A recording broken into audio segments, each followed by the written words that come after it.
जय हिंद दोस्तों, कैसे हैं आप सब। मैं आशा करता हूं आप सब मस्त होंगे, तंदुरुस्त होंगे और अपने फिजिकल की तैयारी शुरू कर चुके होंगे। आज हम बात करेंगे आरआरबी ग्रुप डी भर्ती 2026 के रिजल्ट को लेकर। जी हाँ दोस्तों, जब से आप लोगों ने परीक्षा दिया है तब से आप लोगों ने रिजल्ट को लेकर काफ़ी बेसब्री से इंतज़ार कर रहे हैं। रिजल्ट कब तक आप लोग को देखने को मिलेगा। हालांकि आंसर के आने के बाद सभी के मार्क्स में कुछ न कुछ घटाव देखने को मिला है। उससे बच्चे और भी निराश और हताश हो चुके हैं कि मेरा रिजल्ट में नॉर्मलाइजेशन के बाद नंबर बढ़ेगा या घटेगा, क्या होने वाला है, किस शिफ्ट में कितना नंबर बढ़ने वाला है, किस शिफ्ट पे कितना नंबर घटने वाला है, प्लस बोनस अंक कितने शिफ्ट में कितना मिलेगा, ऑब्जेक्शन क्या लगाई गई है।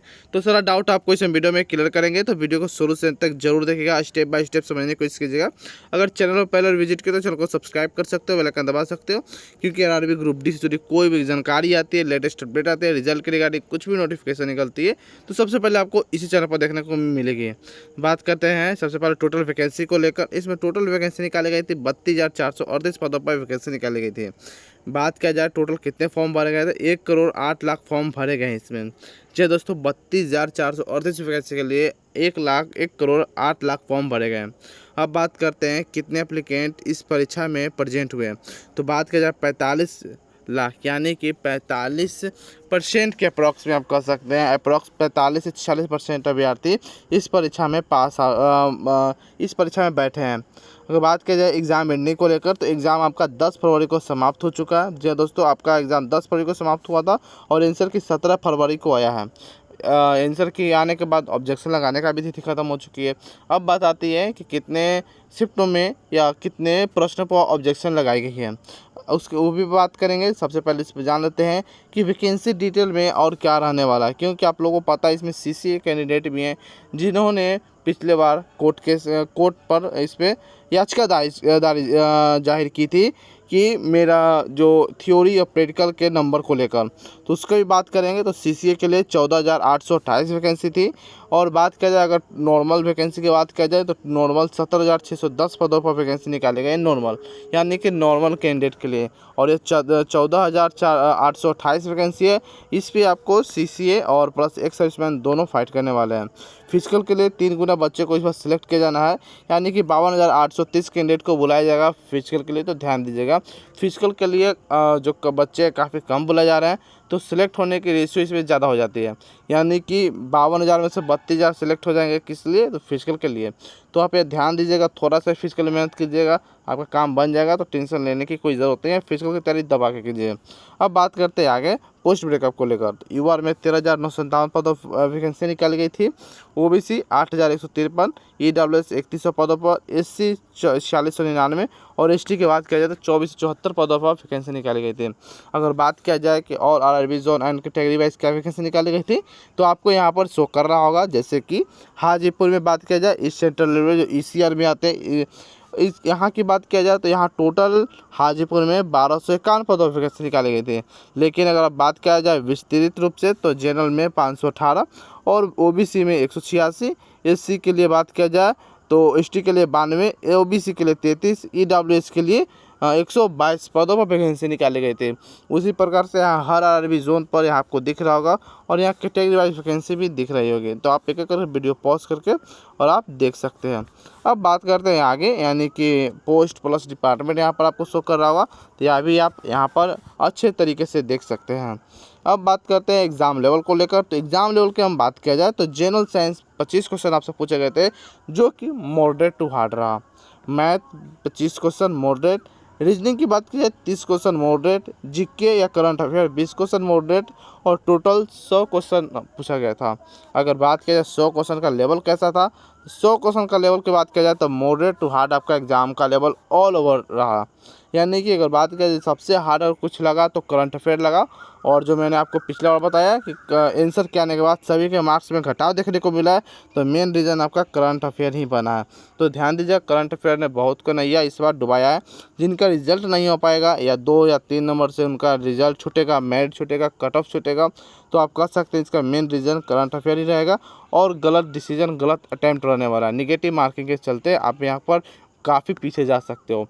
तो इस बार अगर आप एग्ज़ाम दे रहे हो तो आप यह ध्यान में रखिएगा कि जो नहीं आता है उस पर नहीं मारना है, या जो 50-50% का रेशियो रखते हैं उसी को टिक करना है। ठीक है। इससे काफ़ी आपका जो रेशियो अच्छा, एक्यूरेसी अच्छा मेंटेन होगा। अब बात करते हैं नॉर्मलाइजेशन को लेकर। तो नॉर्मलाइजेशन की बात किया जाए तो हार्डशिप में 10 से 15 या आप कह सकते हैं 1 से 15 नंबर तक बढ़ सकता है। यह अलग अलग नॉर्मलाइजेशन अलग अलग जोन पर निर्भर करती है। वहीं बात किया जाए मॉडरेटशिप में तो 1 से 10 नंबर तक से बढ़ने की चांस होती है मॉडरेटशिप में, और इजी शिप में नंबर बढ़ते नहीं बल्कि और घट जाते हैं। जी हाँ दोस्तों, इजी शिप ऐसा है जिसमें नंबर घटाकर और मॉडरेट और हार्ड शिप में नंबर बढ़ा दिया जाता है, ताकि दोनों का जो एक्यूरेसी मेंटेन हो सके, लेवल मेंटेन में हो सके। क्योंकि इजी शिफ्ट वालों के नंबर ज़्यादा हो जाते हैं और हार्ड शिफ्ट वालों का नंबर कम हो जाते हैं, तो इजी शिफ्ट वालों का नंबर काट लिया जाता है, हार्ड शिफ्ट वाला में जोड़ दिया जाता है। तो इसमें कितना भी नंबर बढ़ सकता है, अलग अलग जोन पर आरआरबी पर निर्भर करती है। क्योंकि अगर बात किया जाएगा किसी किसी जोन में हार्ड शिफ्ट पर आपको 4 नंबर भी बढ़ाई जा सकती है, और किसी किसी शिफ्ट में तो 14 नंबर तक बढ़ाई जा सकती है। आप रेलवे के नॉर्मलाइजेशन के बारे में अच्छी तरीके से आपको मालूम होगा कि रेलवे नॉर्मलाइजेशन किस प्रकार से होती है। कहीं 14 नंबर तक भी बढ़ सकती है, किसी का 4 नंबर भी घट सकती है, किसी के -14 नंबर भी घट सकती है। तो उनका नॉर्मलाइजेशन कुछ इसी प्रकार से देखने को मिलता है। आई होप यहाँ तक आपका सारा डाउट क्लियर हो चुका होगा। फिर भी कोई डाउट बचे तो कमेंट सेक्शन के माध्यम से आप हमसे पूछ सकते हो।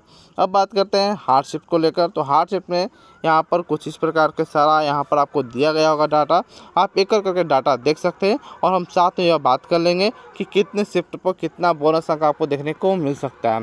तो सबसे पहले बात किया जाए 27 नंबर के, तो 27 नंबर के फर्स्ट एंड थर्ड आपको जितना भी शिफ्ट दिख रहा होगा मैं दोनों को ऐड कर दूंगा। अगर सिंगल शिफ्ट है तो सिंगल शिफ्ट में मैं डाटा बता रहा हूँ, ठीक है, ज़्यादा कि आपको कम समय में ज़्यादा जानकारी मिल सके। तो 27 नंबर के बताए तो फर्स्ट एंड थर्ड दोनों शिफ्टों में मिलाकर टोटल 10 प्रश्नों पर ऑब्जेक्शन लगाई गई है। बाकी आपको पता अभी तो नहीं चलेगा कि कितना बोनस तक मिलेगा, क्योंकि 10 में से कितना जो क्वेश्चन है उस पर कितना विभाग मान्यता देता है और कितने को रिजेक्ट करता है, ठीक है। तो बात किया जाए तो 27 नवंबर के दोनों शिफ्टों में मिलाकर 10 क्वेश्चन पर ऑब्जेक्शन लगाई गई है। वहीं बात किया जाए 28 के 4 क्वेश्चन पर दोनों मिलाकर 1 दिसंबर के 6, 2 दिसंबर का 8, 3 दिसंबर का 6, 4 दिसंबर का 5, 5 दिसंबर का 13, 8 दिसंबर का 11, 10 दिसंबर का 2, 11 दिसंबर का बात किया जाए तो 8, 12 दिसंबर का 4, 13 दिसंबर का 2, 14 दिसंबर का 7, 15 दिसंबर का 6, 16 दिसंबर का बात किया जाए 16 दिसंबर का अगर बात किया जाए 16 दिसंबर का बात किया जाए तो 16 दिसंबर में टोटल आपको 13 थर्ड शिफ्ट में टोटल 13, 17 का 15, 19 का 8, 21 में दोनों शिफ्ट में मिलाकर बात कर रहे हैं तो 6, और 22 दिसंबर का सेकंड शिफ्ट में बात किया जाए सिंगल शिफ्ट में तो मात्र सिंगल शिफ्ट में और 22 तारीख को लगभग 8 ऑब्जेक्शन लगाई गई। एवरेज की बात कर रहा हूँ, लेकिन तो सभी लोग अलग अलग शिफ्टों में ज़्यादा करते। मान लिया जाए कि एक शिफ्ट में टोटल प्रेजेंट कैंडिडेट हुए थे 1 लाख के अप्रॉक्स, ऑल ओवर जोन की बात करें एक दिन में, तो उसमें लगभग सभी लोग ऑब्जेक्शन डालते हैं तो 20-25 एक ही शिफ्ट में हो जाते हैं। तो ऐसे नहीं ले जा रहा एवरेज, यानी कि उस पर आपको बोनस अंक मिल सकता है, हाई उम्मीद है बनता, उसी की बात कर रहा हूँ, ठीक है। अब बात करते हैं 23 दिसंबर को लेकर। 23 दिसंबर के फर्स्ट में मात्र 2 निकाली गई थी। अब बात करते हैं इसी प्रकार से यहाँ पर है, जैसे कि 24 दिसंबर, यहाँ इसमें टोटल की बात करते हैं एवरेज लेकर, तो एवरेज यहाँ 8 प्रश्न पर ऑब्जेक्शन लगाए, किसी में 7 है, किसी में 6 है। यहाँ 9 दिसंबर की बात करें फर्स्ट एंड थर्ड मिलाकर यहाँ 9 हो जा रही है। यहाँ 4 फरवरी की बात किया जाए तो 4 फरवरी में टोटल आपको 6 हो जा रही है। तो एवरेज आप 8 प्रश्नों पर ले सकते हैं, यानी कि यहाँ 8 नंबर तक आपका बोनस तक मिल सकता है। अब पता नहीं विभाग कितना क्या करता है, लेकिन आपको 8 नंबर तक बोनस अंक मिल सकता है। बात किया जाए मॉडल शिफ्ट में, तो मॉडल शिफ्ट में भी बात किया जाए तो हर एक शिफ्ट में 7 से 8 आपको बोनस अंक देखने को मिल सकता है। लेकिन कुछ कुछ ऐसे शिफ्ट है जहाँ पर आपको मात्र 2 या 3 ही ऑब्जेक्शन लगाई गई। जैसे एग्जाम्पल में हम ले लेते हैं 21 दिसंबर का थर्ड शिफ्ट में मैं आपको बता दूं मात्र 3 ऑब्जेक्शन है, और एक है 2 दिसंबर का थर्ड शिफ्ट में मात्र 5 है, और एक और मैं बता रहा हूँ 16 दिसंबर का सेकंड शिफ्ट में मात्र 2 है। तो कुछ कुछ ऐसे हैं। बाकी तो इसमें भी आपको एवरेज 7 से 8 बोनस तक देखने को मिल सकता है, मिल सकता है नहीं, लेकिन 7 से 8 ऑब्जेक्शन लगाई गई है एवरेज प्रश्नों पर। उसी प्रकार से यहाँ भी है, तो यहाँ भी वही डाटा है सेम टू सेम, तो मैं यहाँ रिपीट नहीं करूँगा। अब बात करते हैं इजी शिफ्टों में लेकर, तो इजी शिफ्ट का सारा डाटा आपको मालूम चल रहा होगा, देख रहे होंगे।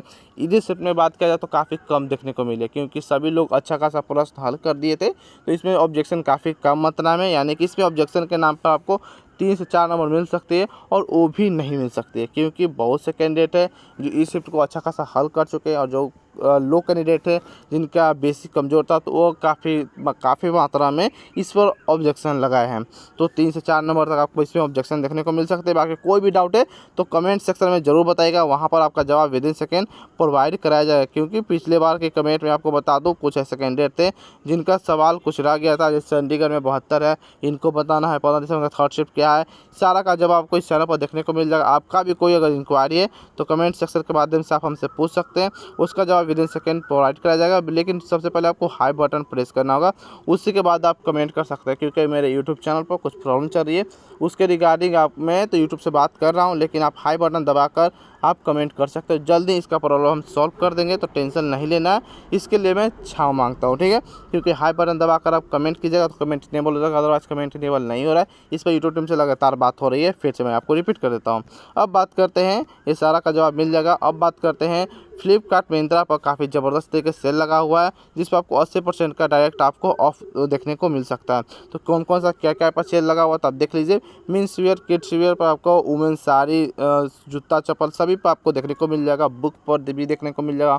तो काफ़ी कम मात्रा में समर सेल में काफ़ी कम मात्रा में आपको अच्छा सामान देखने को मिल जाएगा, तो वहाँ से परचेज कर सकते हो। लिंक आपको डिस्क्रिप्शन बॉक्स में देखने को मिल जाएगा। डायरेक्ट आप फ्लिपकार्ट या मिंत्रा पर पहुँच जाओगे। जिस चीज़ पर आपको सेल देखने को मिल रहा है उसी का लिंक यहाँ प्रोवाइड करा जाए, अदर और किसी पर भी नहीं, ना आपका घाटा हो और ना किसी और का भी घाटा हो। चलिए बात करते हैं एक्सपेक्टेड कट ऑफ को लेकर। तो एक्सपेक्टेड कट ऑफ में आपको बता दूं कि रेड जोन की सबसे पहले अगर शेयर किया जाए तो रेड जोन में आपको कोलकाता, भुवनेश्वर, प्रयागराज, हाजीपुर, पटना, न्यू दिल्ली जैसे आपको RRB zone, Jabalpur, Mumbai, CR, Gorakhpur, Jaipur, Ajmer, Chandigarh जैसे आपको जोन इस बार देखने को मिल रहे हैं रेड जोन में, ठीक है। अब बात किया जाए यहाँ के अगर कट ऑफ को लेकर, तो अगर 66 से 70, ओबीसी 63 से 65, ईडब्ल्यूएस 60 से 62, एससी 56 से 58 और एसटी 50 से 55 के अप्रोक्स में है, तो आप सेफ हो। अब बात करते हैं, क्या आप इतना कम बता रहे हो, तो क्या इतना कम जाएगी कट ऑफ? सही बात है, क्या फेक बता रहे हो? मैं फेक तो आपको बता नहीं रहा हूँ। इस पे आपको नॉर्मलाइजेशन देखने को मिल जाएगी, बोनस अंक देखने को मिल जाएगा, फिर आपको उसके बाद ही आपको फाइनल स्कोर कार्ड देखने को मिलेगी। तो यह सिर्फ आपका रो स्कोर है। रो स्कोर का मतलब कि आपका आंसर किससे अगर इतना स्कोर बन रहा है तो आप फिजिकल की तैयारी कर सकते हो। 2-3 नंबर कम भी है तो आपको टेंशन नहीं लेना, फिजिकल की तैयारी कर सकते हो। क्योंकि इसमें आपको बोनस अंक पर नॉर्मलाइजेशन दोनों देखने को मिलेगी, तो आप फिजिकल की तैयारी अभी से कर सकते हो। अगर इतना नंबर बन रहा है तो 2-3 नंबर कम भी है तो ठीक ठाक है। अब बात करते हैं ग्रीन जोन को लेकर। तो ग्रीन जोन की बात किया जाए तो ग्रीन जोन में कोलकाता, रांची, हुबली, बेंगलोर, गुवाहाटी, चेन्नई, बिलासपुर, सिकंदराबाद, मालदा से जोन आपको इस बार ग्रीन जोन में देखने को मिल रही है। अगर आपने यहाँ से फॉर्म भरा है तो युवा से 63 से 65, ओबीसी 60 से 58 से 60, ईडब्ल्यूएस 53 से 56, एससी 50 से 52 और एसटी 43 से 48 के अप्रोक्स में अगर आपका नंबर बन रहा है तो आप सेफ हो। इतना नंबर बन रहा है तो आप सेफ हो। मैं फिर यहाँ पर रिपीट कर रहा हूँ, रो मार्क्स है, यानी कि आपका इतना बनना चाहिए स्कोर या रो स्कोर, आंसर किससे बनना चाहिए। बाकी इस पर आपको नॉर्मलाइजेशन प्लस बोनस अंक दोनों देखने को मिल जाएगी इतना पर। तो लगभग 10 से 12 नंबर और आप ऐड कर सकते हैं इसमें, और इसमें भी आपको 12 से 14 नंबर और ऐड कर सकते हैं। बाकी आपका इतना ही कट ऑफ जाने वाली रहेगी। अगर इतना बन रहा है तो आप सेफ हो और फिजिकल तैयारी कर सकते हो। बाकी और भी इन्फॉर्मेटिव वीडियो के लिए आप हमारे चैनल को सब्सक्राइब कर सकते हो, बेल आइकन दबा सकते हो। मैंने आपको सारा जानकारी दे दिया, रिजल्ट कब तक आने वाला है, फिजिकल की तैयारी किन्हें करना है किन्हें नहीं करना है, 10 लाख डाटा मैंने आपको शेयर किया, तो सारा जानकारी आपको मैं इस वीडियो में दे दिया। फिर भी कोई जानकारी बचे तो कमेंट बॉक्स में पूछ सकते हैं। बाकी और भी इन्फॉर्मेटिव वीडियो के लिए आप हमारे चैनल को सब्सक्राइब कर सकते हैं, बेल आइकन दबा सकते हैं। जैसे ही रिजल्ट के रिगार्डिंग कुछ भी नोटिस निकलते हैं तो सबसे पहले आपको इसी चैनल पर देखने को मिलेगी। तो फिर मिलते हैं कोई और अदर इन्फॉर्मेटिव वीडियो में, तब तक के लिए जय हिंद, जय भारत दोस्तों।